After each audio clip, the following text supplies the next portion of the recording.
What is the largest number in existence? This was the question with which we opened the first part of this series of videos on Gugología. A video in which we traveled the long road of giant numbers, starting from 1 and reaching figures almost unattainable at the ends of the number line.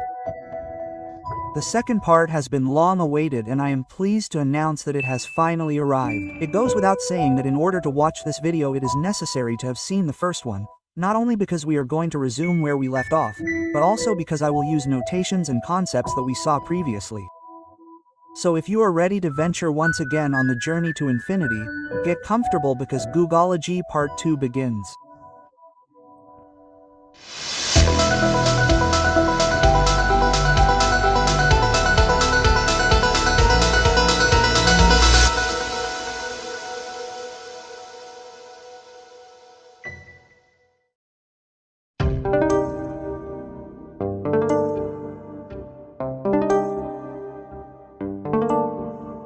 But before we resume the journey to infinity, let's go back for a moment to talk about a few things that I forgot to mention. You see, the previous chapter was mainly about powers and exponents. After all, they are the most direct way to construct large numbers. But there is another way that comes to mind for many of us, the factorial. As you know, n factorial is IGANN1 asterisk n2 and so on up to 1. By the way, a curious fact, before the exclamation point the factorial was denoted like this. What a mess, huh? 1 factorial is simply 1, 5 factorial is 120, 10 factorial more than 3, and 70 factorial doesn't even fit on the calculator anymore. Later on there are some with their own name like Faxel 200 factorial, although the most common way to name factorials is to use the suffix bank. This is the case of numbers like Google Bank, Google Factorial, Googleplex Bank or Giggle Bank. You get the idea. Although it may not seem like it, Google nomenclature usually follows some rules. It is true that the factorial is less powerful than the power, but its power begins to be noticed when we use it in new notations. The hyperfactorial is a simple way to reach larger numbers. Hn is defined as n to the nn1 to the n1 and so on up to 2 to the power of 2 1 to the 1. The megafactorial is a bit more powerful and is denoted as, I know, quite a bit xd. And is equal to n raised to the n1 raised to the n2 and so on up to 1. It's like a factorial in power tower mode. The ultrafactorial is really nonsense. UDN is IGN factorial raised to the n factorial. But let's not stop there, let's continue with the tower. We already know how this works. The superfactorial is defined as n factorial raised to itself n factorial times, or what is the same, n factorial tetrad to n factorial. I hope all this sounds familiar to you, and if not, you know what to do. All these definitions of the factorial are very good, and by replacing n with a number, for example 4, you can get an idea of how each one grows. But it's time to look at more sophisticated notations. One of the best known is precisely the annotation by hyperfactorial arrays. Do you remember the NUD arrows that we saw in the previous video, with which we constructed the gram number? Well, keep them in mind because this is what it's all about. n factorial m is ig to nm arrows n1 meter arrows n2 and so on up to 1. This is quite powerful, as you can imagine if you remember how the arrows were undone. In addition, this annotation allows us to represent others that we have already seen. Note that with m equals 0 what we have is nothing other than the factorial, whereas if m is ig to 1, what we have is n arrow, n1 arrow and so on up to 1. And as you know, a single arrow is the same as raising. So this is the megafactorial. To finish with the topic of factorials, I want to talk to you about a notation that I love, the mixed factorial, which is represented as an asterisk after the number.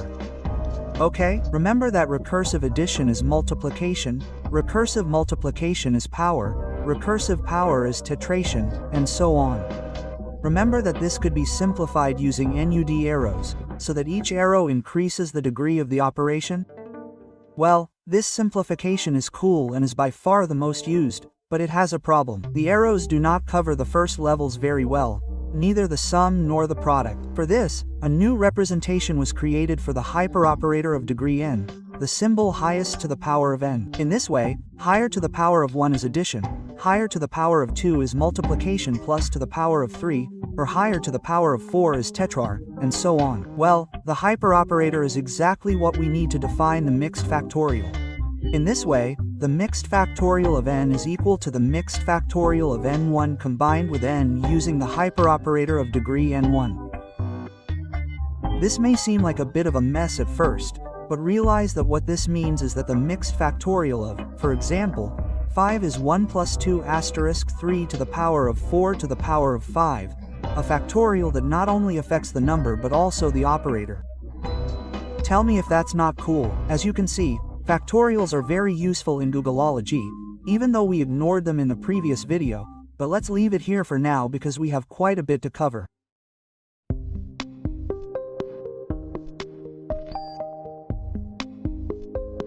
Our goal is, of course, to pick up where we left off in part 1, but along the way I do want to address some small topics that I couldn't cover due to time constraints.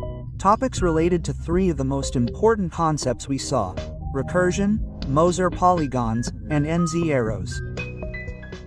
Let's address the first of these topics.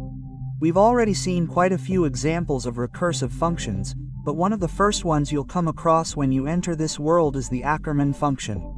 First, I'll define it and then I'll explain it a little bit. The function takes 2 variables, m and n, and it has 3 rules. If m equals 0, the result is n plus 1. If n equals 0, the result is the Ackerman function of m minus 1 and 1. And finally, the general rule. If none of the variables is 0, the result is this one here. As you can see, it's quite recursive.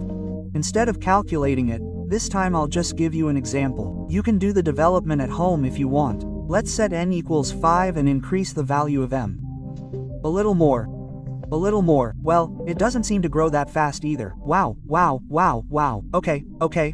As you can see, it takes a little while to get going, but it ends up doing it. The Ackerman function can be expressed using not arrows, and some will say, well, this is much easier to understand and also less impressive. But consider that the Ackerman function was defined long before news arrows and was an important point in history. Let's see. In computability theory, a function is said to be totally computable if there exists an algorithm for it that terminates and gives the correct value for any input, that is, if its value can be calculated in a finite time.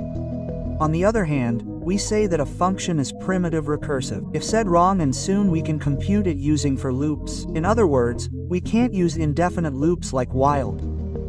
Well, the question that was asked in the 1920s was, are all totally computable functions primitive recursive? Can we program every function whose values we can know using only for loops? Well, the answer is no. In 1928, Wilhelm, a disciple of Hilbert, defined a function that is totally computable, but with such powerful recursion that it was impossible to program using for loops. And as I said, long before large numbers began to be explored, Gugolology began here, in the 1920s, a few years after a 9-year-old boy named 10 to the power of 100 Google. By the way, the original definition of the Ackerman function is not exactly like this, but today the version that is most widely used is the one I showed you, created by Rosa Peter, a Hungarian mathematician and founding mother of the theory of computability. But anyway, let's leave history for now. Do you remember the section on Moser polygons? If so, you will recall that immense numbers can be constructed with them. Numbers like mega, trident, mehiston, or the much larger Moser number. As a curious fact, originally, this notation, which by the way is actually by Steinhaus Moser, who almost no one mentions, used circles instead of pentagons, but it ended up being changed, since it didn't allow us to go much further. Well, as I told you last time, although enormous, Moser's number is still much smaller than Graham's number. It turns out that there is a way to surpass it and, by far, in fact, a generalization of these polygons that I couldn't talk about, but which is quite well known. Let's remember what this number was, a 2 placed in a polygon of megalades, a huge thing. Well, we'll stop here, but we can continue. Grand Moser is 3 subtrident and moniston is 10 submehiston. Think that these polygons have so many, but so many sides that for practical purposes they are circles. Okay, so going further and leaving the megos far behind, we have superemmer, 2 submers or 2 inside a polygon of Moser lados. And why not?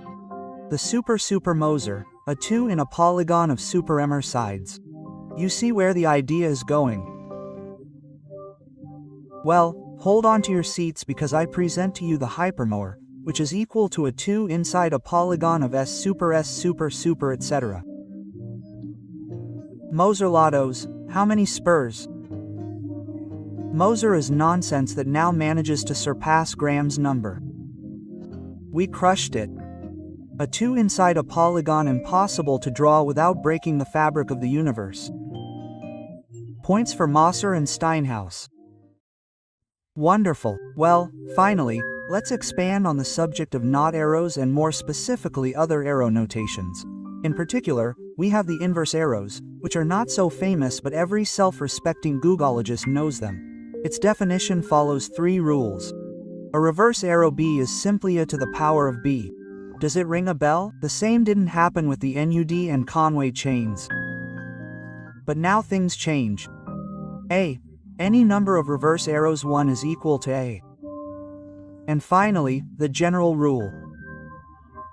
AN reverse arrows B is equal to AN reverse arrows B1 N1 reverse arrows A. Notice that the difference with the NUD arrows is quite noticeable. Come on, an example. How do you see it best? Let's calculate 5 2 reverse arrows 3. Applying the general rule, this is 5 2 reverse arrows 2 reverse arrow 5. Applying the general rule again in the parentheses we have 5 co, 2 reverse arrows 1, reverse arrow 5 co, reverse arrow 5. Now, since we have a 1 by the second rule, we are left with only the 5. Then the result is 5 inverse arrow, 5 co, inverse arrow 5c, which by the first rule looks like this. I encourage you to try other examples. It's much easier than it seems and not that long. If we had done the same with no arrows, we would have obtained this other one. Notice the difference because it is subtle but important. Inverse arrows generate exponent towers that are resolved upwards, while those formed by not arrows are resolved downwards. And if you recall, exponent towers and tetration were a fundamental problem on which a consensus had to be reached. Solving downwards because the numbers came out larger and solving upwards was quite set aside, but thanks to inverse arrows we can recover. So yes, in general inverse arrows generate smaller numbers than NH arrows, but they are popular in Gugología and I wanted to talk about them. In addition, sometimes they appear as part of other notations, for example, in mixed arrows. Yes, we can mix them. I won't go into too much detail, but anyway, the rules are these here, what one would expect. Here the hashtag indicates any number of not arrows and inverse arrows in any order. There are operations defined as mixing, arrow, inverse arrow, arrow or X-mation, which is the opposite, inverse arrow, arrow, inverse arrow, which grows much faster, by the way. And well, one last piece of information I'll throw out. The prefix fuga is commonly used for numbers created with 2 inverse arrows and megafuga for 2 not arrows. For example, the Google fuga is this number here, a Google raised to itself, a Google times, but be careful, solving upwards. In fact, this is the same as Google raised to Google minus 1. Now yes, solving downwards. Think about it seriously. This property is always fulfilled and it's a curious exercise if you know anything about powers. On the other hand, megafuga Google is a Google raised to the power of itself, a Google of times, but in the way we already know, solving downwards. But anyway, I think that with all this I have more or less covered everything I wanted to review in the previous video, delving a little deeper into the topics that I thought were most relevant, and now we can return to the point where we left off last time, which was there. But how can we overcome something like this? Is it even possible?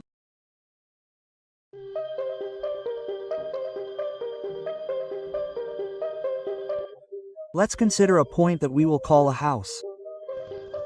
A maximum of 3 edges called streets can emerge from a house, each ending in another house. These other houses can also connect to a maximum of 3 streets and so on, forming a graph that we will call a city.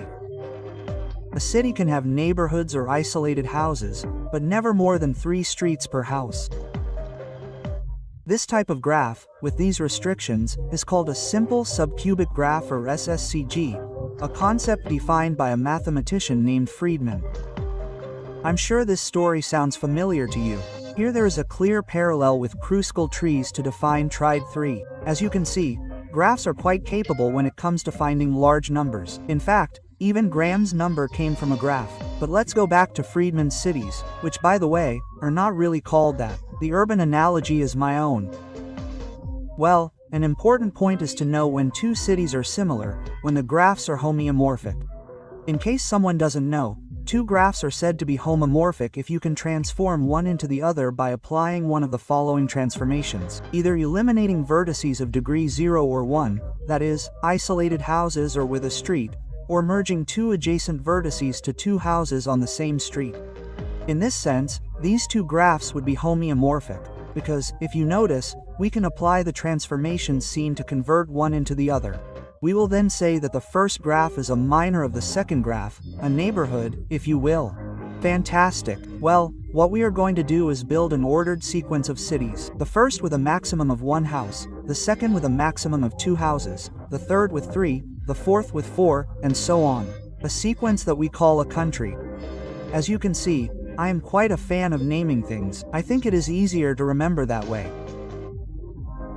The question is, what is the maximum number of cities that we can build so that no city is a minor graph of a later city? That is, so that we cannot take a city and transform it into a previous neighborhood in the sequence. Well, let's get started. Let's see for ourselves. The first city can only have 1 house and the second 2. But of course, isolating the houses or connecting them with a street doesn't matter, because both cases are homeomorphic to the previous city with a single house. So we can only build an empty city, and that's where the country ends. Since we have only been able to build 2 cities, we say that the SSCG of CER is 2. Why 0? Well, because this is really the important variable. With trees, what we were increasing was the number of colors for the seeds. In this case, no. What we are increasing is the number of houses allowed for each position in the sequence. SSCG1 will be the maximum number of cities for a country in which the first city can have up to 2 houses, the second up to 3, the third 4, and so on. Let's see what this is equal to. Now the first city can be 2 houses on the same street and the second 3 isolated houses. Note that now we cannot transform it into the first. The third city can be 2 isolated houses, the fourth a single house, and finally the country ends up with an empty city. And I'm sure it couldn't be done better. Try it if you don't believe me. Then, since we have built 5 cities, SCG of 1 is 5. For SCG of 2, the first city can now start with up to 3 houses, and this gives a lot of play. As you can see, this time the country can have quite a few cities. How many? Well, it turns out that the exact number is known, this one here. There are a lot, but as you can see, not infinite. In fact, it has been proven that Nero's SCG is finite, but hey, that's what we're here for. How much is SCG of 3?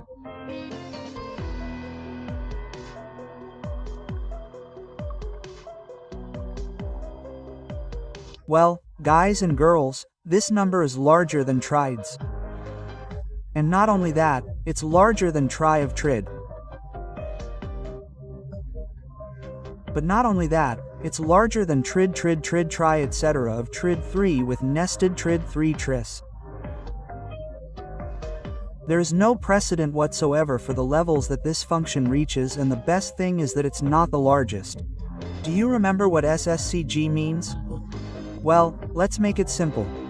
Now houses can have loops, backyards if you want, but be careful because they count as 2 streets, not just 1. Remember that a house can have a maximum of 3 streets. With this in mind, let's repeat the previous process. In this case, SCG of 0 comes out a little bigger with 6 cities. Whereas before that SCG1 was just 5, in this case SCG1 is already bigger than Graham's number. And of course, the jewel in the crown is SCG of 3, which as you might guess is quite a bit bigger than that SCG of 3. Although it's worth mentioning that the asymptotic growth of SENDA's functions isn't too different. so it's not such a drastic leap on a Gugological scale. These functions are monstrous, but as incredible as it may seem, they can still be surpassed, because they have a weak point: they are computable.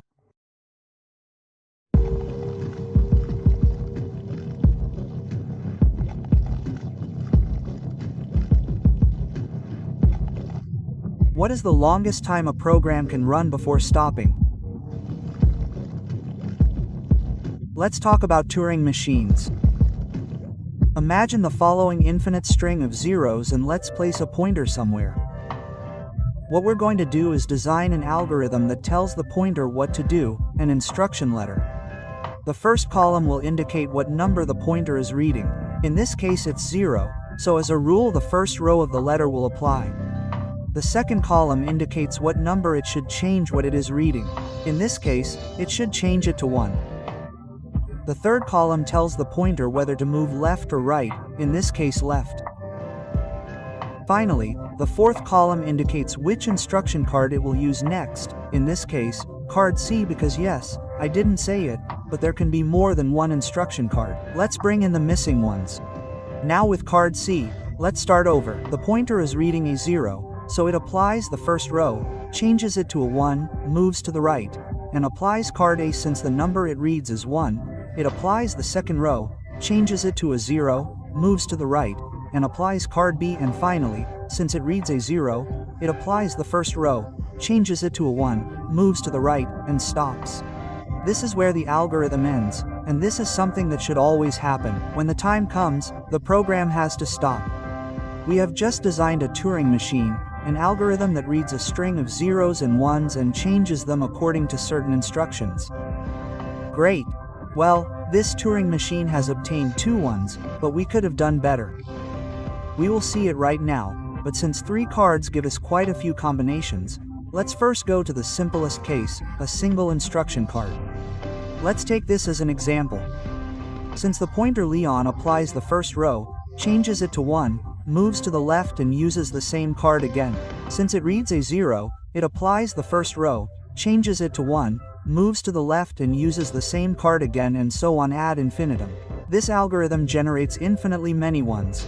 The problem is that it never stops, something we want to avoid at all costs. Well, the real question is, what is the maximum finite number of ones that the algorithm can generate before it stops? Let's try this other card. Now, without explaining each step, you get the idea. As you can see, it has only been able to generate 1 before stopping, but I assure you that with a single card it cannot be done better. We say then that Beaver of 1 is equal to 1, that is to say, that for a single card the maximum number of ones generated is only 1. Let's move on to something more interesting. Let's add a second card.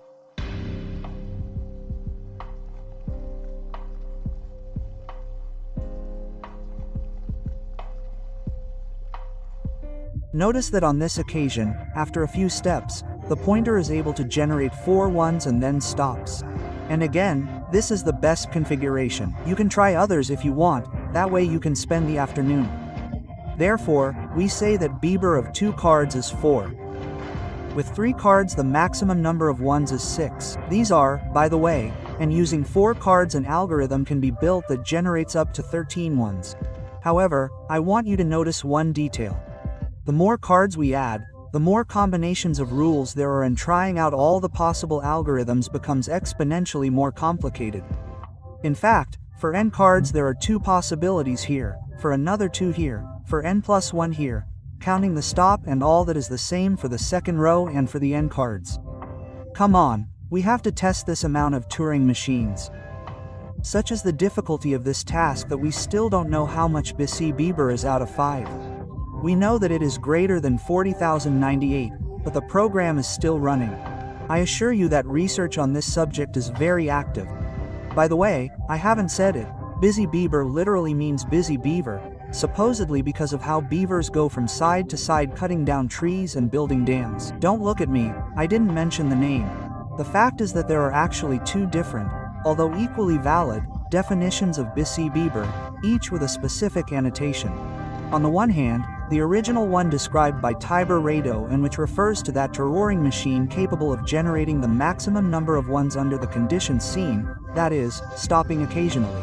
On the other hand, the most modern definition that has gained popularity in recent years refers to a Turing machine capable of running for the maximum number of steps before stopping, regardless of the number of ones at the end. As I say, both are widely used, and some authors, to avoid ambiguity, call the latter machines frantic frogs or frenetic frogs, although it is not as popular as Beaver. The fact is that it is clear that one is always smaller than the other, and in fact here you can see the value of each one for the first values of n. For 5 cards, something curious happens, because while we have a limit for BC Beaver, for frantic frog we know the exact number. After 30 years of practically no progress, last summer a group of enthusiasts managed to calculate that maximum number of steps, which is more than 47 million. An outrage compared to the previous figure, and as you can understand, the figure for 6 cards is not known, although it is known that it is greater than 10 to the power of 15. I know that having 2 definitions is a bit of a hassle, but the good thing is that both functions grow in a very similar way, so for the purposes of this video, it doesn't really matter. I'm going to continue using the one I showed you. From here on, the function grows extremely quickly, much faster than anything we've seen or can imagine.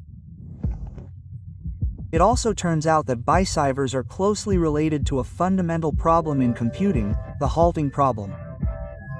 I won't go into too much detail, although it's super interesting and I encourage you to investigate, but it basically says that there is no algorithm that, given a set of arbitrary instructions, can always know whether a Turing machine is going to halt or not.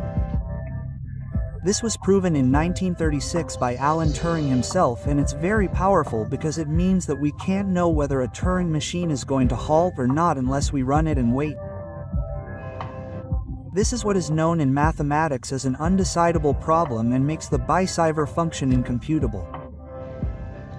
This has major implications at a Google level, since all the functions we have seen, Ackerman, trae, SSCG, are all computable. Then, at some point, BC Beaver will always surpass them. It is as if this function divided space into 2 regions, separating the regular numbers from those that are unattainable. And finally, you should know that any computable algorithm you can think of can be represented by a Turing machine. Yes, whether they are Boolean functions, the sum of 2 numbers, or the inverse of the natural logarithm, everything can be described with a series of cards, a string of zeros and ones, and a machine that follows the instructions. In fact, this has implications for fundamental concepts of mathematics, such as the demonstration of results. For example, it is known that there is a 27-card Turing machine that halts if and only if Goldbach's conjecture is false. I have already spoken about this conjecture several times, but for those who are not familiar with it, it says that every even number is the sum of 2 prime numbers. Despite its simple statement, no one has ever managed to prove it. But if we knew BC Beaver of 27, we could prove that Goldbach's conjecture is false if the machine stops, or that it is true if we simulate the machine during Beaver of 27 steps and see that it does not stop. And the same happens with a Turing machine of 744 cards with which we could prove Riemann's conjecture. The reality is that it is most likely that we will never be able to calculate any of these values, but it is still intriguing that these numbers, as incommensurable as they are impossible to calculate, have an impact on the very structure of mathematics. But we can go even further. I have to say that I am surprised that this number has so many fans, although I admit that it is not surprising. With this we have literally reached the ceiling. The lightning bolt number is the largest number. Let's see its history. In 2007, a competition known as the Duel of Large Numbers took place at Princeton University. The contestants were 2 philosophers, the American Adam Elga and the Mexican Agustin Rayo. The goal was to write increasingly larger numbers in turn until their opponents could no longer do so. The rules were simple. They could not cheat semantically, such as adding 1 to the previous number. They had to contribute something new each time so as not to get stuck with the same function, and if they used unusual notation they had to explain it. Elga began the battle by writing the number 1 on the board. To warm up, Rayo responded by adding more ones to his right. Cleverly, Ilga ran her finger across the board, erasing part of the ones and thus converting them into factorials, making the number much larger. And they continued like this for a while, throwing increasingly larger numbers at each other. If you are interested in knowing how the entire competition went, I have included an article written by Rayo himself in the description. Finally, after a long fight for the highest number, Rayo wrote the following. I'll translate it into plain English. The smallest number greater than any number that can be named by an expression in the language of first-order set theory with less than a Google search for symbols. And he won the competition. This is the lightning bolt number, and it's time to explain it. Okay, let's break down the definition, and the first thing to do is understand what first-order set theory is. You have to understand that if there's anything more fundamental than mathematics, it's logic, the structure on which everything else is built. Every concept in mathematics, even the numbers we use every day, are essentially abstract definitions in first-order set theory. It's nothing more than a language, the language of mathematics, where instead of words you use logical symbols like the ones you see on the screen. And some of you may wonder, why use this strange language and not Spanish, the largest number that can be named with less than a Google search for words? Quote, well, because Spanish and all languages are ambiguous and therefore generate paradoxes. Look at this sentence, the smallest positive number that cannot be defined with fewer than 15 words. Do you know what this number is? Well, neither you nor anyone else. It does not exist, and for a simple reason, this sentence has 14 words. Therefore, if the number existed, we could describe it with fewer than 15, contradicting its definition. This is Berry's paradox or its Spanish version. Well, first-order set theory is the same idea, but with the advantage that it is not self-referential, so there are no ambiguities. Look at this expression here. What this means is there is no I such that I belongs to X. If you think about it, this is nothing other than the fundamental definition of zero. Or if you prefer, the empty set. Both things are the same in set theory. In fact, all numbers can be defined in this way, the so-called von Neumann ordinals. Well, the goal is to describe numbers in the most compact way possible, that is, using the minimum number of symbols. In the case of 0, we have used 10 symbols and this is the most basic definition possible, it cannot be done better. We will call the smallest number greater than any number that can be defined using n symbols array of n. By the way, this saying the smallest number greater than any blah blah blah, instead of simply the largest number that can be written with n symbols, which would be easier, is to avoid Berry's paradox. In this way, as we have just seen, array of 10 symbols is greater than 0. The reality is that we do not know if any larger number can also be defined with 10 symbols, so we do not know the exact value. Let's see another one. Any idea what this could be? Well, this one here is one. I know, it's crazy. Here we are using 30 symbols, but for all we know it could be described in fewer. We are not even sure that this is the optimal way. What we can be sure of is that array of 30 is greater than 1. For the number 2, our best definition uses 52 symbols. Then array of 52 is at least 3. I think you understand. I know some of you might think, well, it seems like in general a lot of symbols are needed to represent small numbers, right? Well, yes, that's true, for small numbers, but as soon as we have a large amount of symbols, we can start defining structures, operations, and functions. With a few symbols we can define addition, with a few more the product, with a few more the factorial, exponent towers, not arrows, Conway chains. To give you an idea, we know that with 34 plus 20 n symbols we can build numbers greater than n. With 260 plus 20 n we get to figures greater than 2 tetrad to n. For example, array of 320 symbols is greater than 16, but with 340 symbols we get to 65,000. And well, with a few more we can already make exponent towers that we can't even write in the universe.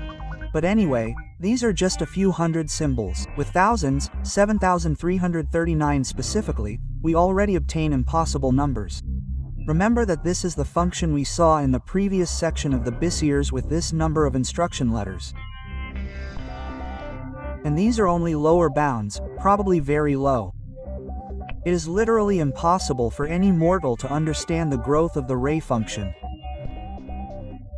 Well, now imagine what we could end up writing with a Google of symbols.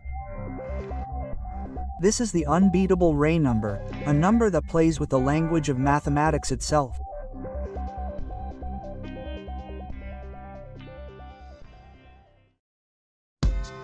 And with this we have reached the end of our journey. We have traveled the number line at a dizzying pace and we have seen impossible numbers, from 1 to the ray number. And with it we have reached the finish line, because there is nothing greater, right?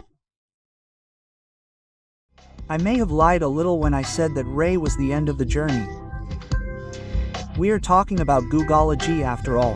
This science knows no limits. Beyond that, more numbers may be found, each one more enigmatic than the last. In addition, there are still things that I mentioned in the last video that I have not been able to include in this one.